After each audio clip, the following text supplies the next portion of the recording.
ikintu Imana itugomba ko icyanyamukuru iragomba ko dukundana, kuko dukundanye ari imitego myinshi tutogwamwo. Dukundanye tuzokora ibikorwa nyene vyiza byo gufasha abandi. Dukundanye nta ntambara zibaho.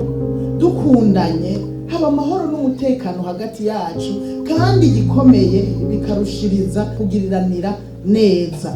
Urukundo rero rwanyamukuru, urukundo rurakenewe, birakwiye ko arirwo rudusunika gukora ibikorwa byose.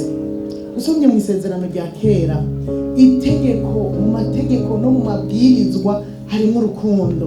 Abisirayeli baguma bahabwa itegeko ngo mukunde Imana yanyu, muyikundishe n'ubwenge bwanyu n'inkomezi zanyu zose. Ahandi bakababwira ngo, usomye mu Balewi mu gice cya 19 barababwira ngo ntihaze hagire umuntu muri mwebwe agumanira inzigo mugenzi we cyangwa yihora mugenzi we, ariko umuntu wese akunde mugenzi we nkuko nawe yikunda. Kandi by'ukuri umuntu akunze mugenzi we, ibyo kwihora ntibibamwo, ibyo kugumana inzigo mu mutima ntibibamwo, kuko urukundo rusambura ibyo byose. Urukundo rwirukana ishari, rwirukana inzigo, rwirukana urwango. Urukundo rurakenewe, turarukeneye twese hamwe. Kandi urukundo ni naryo bwirizwa nyamukuru, ni naryo bwirizwa twovuga ngo narubahirije sinibye, narubahirije sinasambanye, narubahirije sinagizo. Ariko ibwirizwa nyamukuru yagumye na Yesu ubwiwe akigendagenda mu isi, abamugeza abagira gute baramubaza.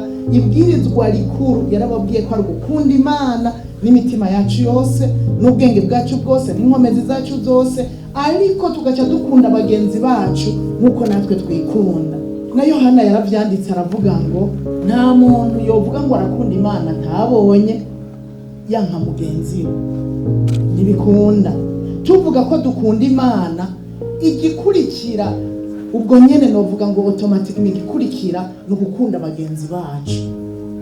Ugukunda Imana nakunde na mugenzi we, niko Yohana yanditse mu gice cya 4. Ugukunda Imana nakunde na mugenzi we.